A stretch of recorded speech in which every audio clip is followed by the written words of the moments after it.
right? But see, likes of me, like I can understand from a distance what the Keno do and what's involved. But see, until you see it firsthand, you really don't realize what a fantastic operation it is.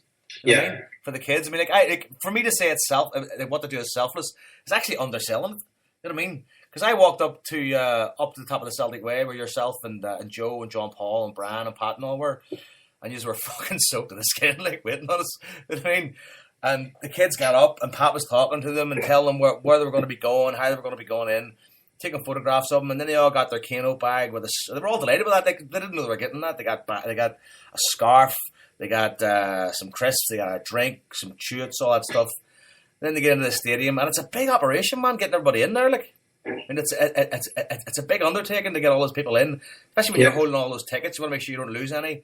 So we got everybody in, then they all got their vouchers for the food, and they were all starving, so they got something to eat, and then we headed up into the stadium, and they were delighted. And we got the seats are fantastic. You know what I mean? Right behind the goal, you know, and they had a great view of Guidetti's goal, and the Green Brigade sort of right next to you, more or less, and they were loving that as well. And it was fantastic for them, you know. And the best part for me was, right, when we were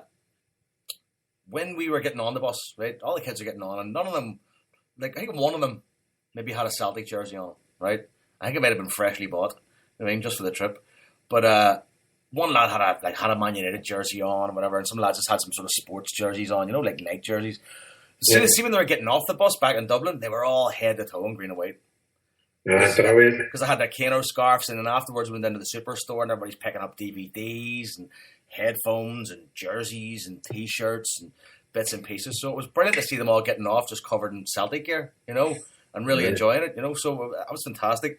But I mean, as far as the game was concerned, I mean, they all enjoyed the game. I was watching the highlights there today on YouTube, and you can see them all behind the goal, you know. Yeah, with the flags. With the flags and the scarves, and I could see the ones were sitting behind me, kind of, you know, when Shepovich had a header past the post, I could see them all jumping out of their seats as I thought it was in, you know, and I couldn't see that because I was kind of sitting in the front row. Aye. But then afterwards, Joe Mackin came down to me at half time, and he said, "Listen, whenever the game's over, stay in your seats. Everybody stays in their seats because there's going to be a surprise." So I was like, happy days. So he said, normally what happens, I think, is that the head steward kind of sort of ushers them out of the stadium. But we all stayed in our seats till everybody was gone, and then the steward came down. They brought us over to the main stand, kind of, pitch side behind the wee wall, you know, on the very front seats. Yeah. And we're all standing, and none of the kids knew it was going to happen. The next thing, Jerry Carlisle came down with Anthony Stokes walking down the touchline, and Stokes came over and he was shaking hands and taking photographs and, you know, doing autographs and chatting to the kids, and that was great. And then after that, like, we thought that was it. So that was that. We were like, right, let's go. So we headed back outside. And as soon as we got out the front, we were all called back in because we were told that Ronnie Daly was coming out. That's when it got really funny because a lot of the kids aren't Celtic fans. So somebody goes, "Oh, Ronnie Daly's coming to meet you," and it was just this sort of murmur of like, "Who the fuck's Ronnie Daly?" And one kid misheard it. He goes, "Robbie Fowler." Fucking Robbie Fowler's coming to meet us. I was breaking my balls laughing, like, it was hilarious, you know. So then I went back inside and back to the same place, only over near the away dugout. And then who came out then? Stefan Johansson came out and shaking hands, taking photographs. Then Ronnie Daly came out, same again, shaking hands, taking photographs. Craig Gordon, then Jason Denayer came out, and then Scott Brown came out, and he got the biggest reception because actually. When Stokes came over to the Dublin kids, one big tall lad shouted, "What I want you, I want Scott Brown." It was just hilarious. My kids just don't give a fuck. So bad. I seen some of the videos and they're absolutely brilliant. One of the best moments was Jason Denayer was heading back down the tunnel. And the kids were hanging over the wall, you know, just fucking messing about and spraying water at them. And he fucking soaked one of them with a bottle of water. He did. He did. They were obviously giving him a bit of jip, and he just turned around and sprayed one of them in the face, a big bottle of water. I turned around and he's fucking soaked. That was hilarious, man. It was fantastic. So fair dues to Celtic for doing that, like, because it was fantastic. I mean, you can't buy that for the kids, you know, and they were delighted. And meeting the players, seeing the stadium, getting something to eat. It's a full package, for the full day. They couldn't ask for more. I couldn't ask for more. It was fantastic. And my own kids had a great time, And fair enough, the rain, it was freezing. I mean, it was freezing and it was wet. But it didn't dampen the spirits of anybody. Everybody was still in good form, Even going back on the bus when the Puke Fest kicked up again. Back on the bus and then back on the boat. But absolutely fantastic, man. A really, really a long, long day. I mean, 24-hour day, obviously. And but well worth it. And I think it's only kind of now today a lot of us can kind of sort of process it and digest it for realizing how good it was and how great of an experience it was for these kids. Because we dropped them back off in their area, and God knows when they'll go to another football match. You know what I mean? Hopefully it'll be next year again. We'll do a similar trip. But they all enjoyed it. They were all very grateful. They were all very thankful, and it was amazing, man. It was absolutely amazing.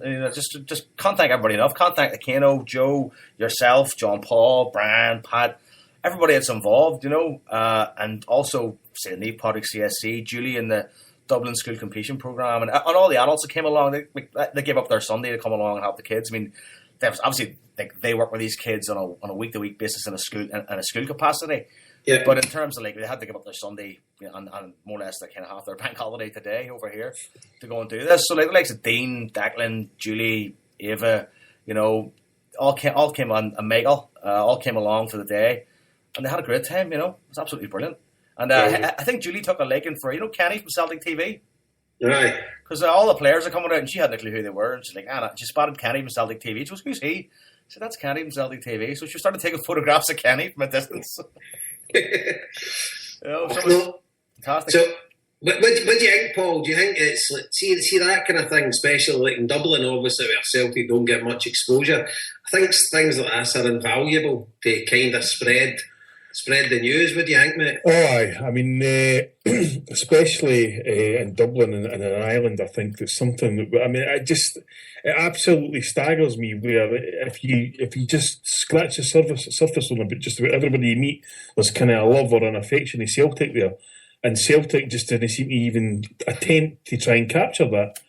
And I mean, every time I go over to Dublin and anywhere in Limerick and all that kind of thing, it's like everybody's Celtic. That's what I want to talk about, Celtic.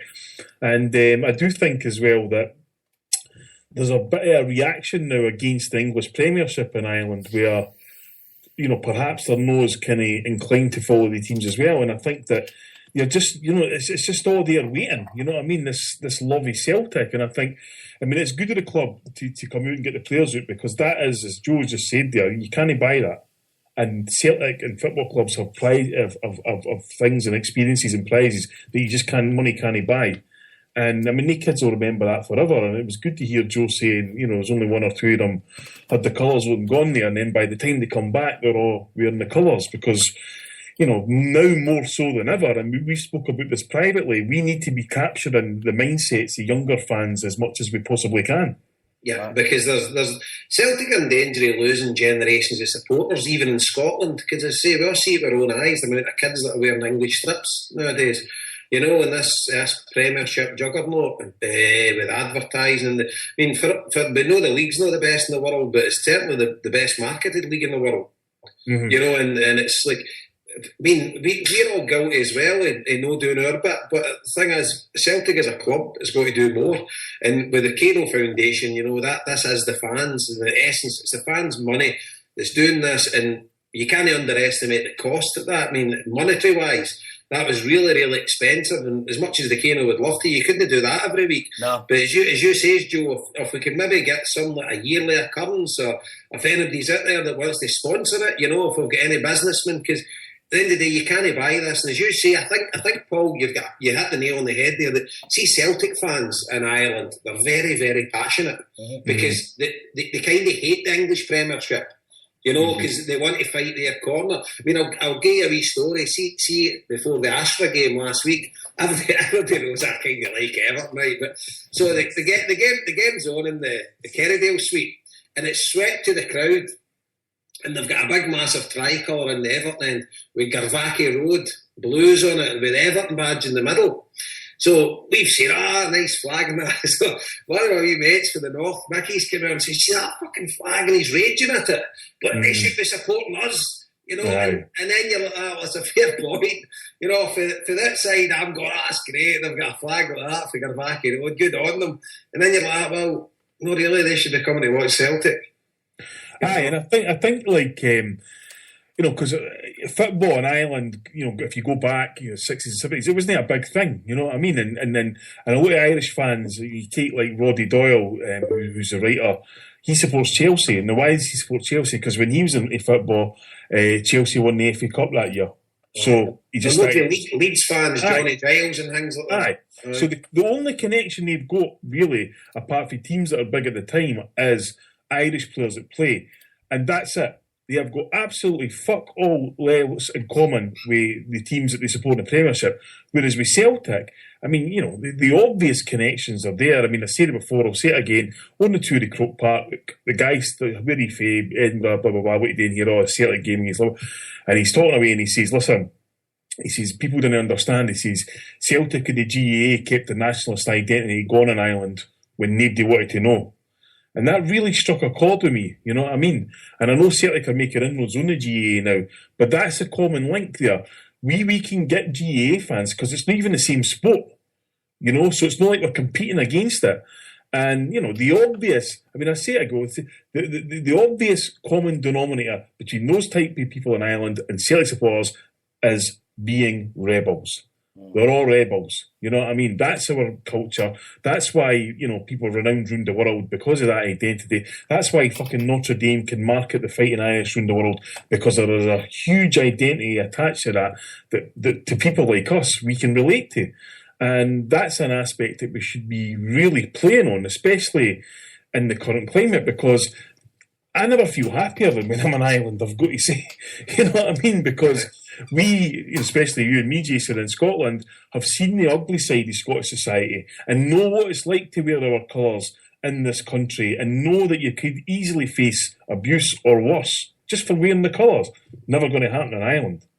And it's something that Celtic really need to drive in, and kudos to the Kano Foundation, because we all know it's not just a case of getting people to turn up and jump on a bus. That's a hell of a lot of organisation, and they really should be commended for it.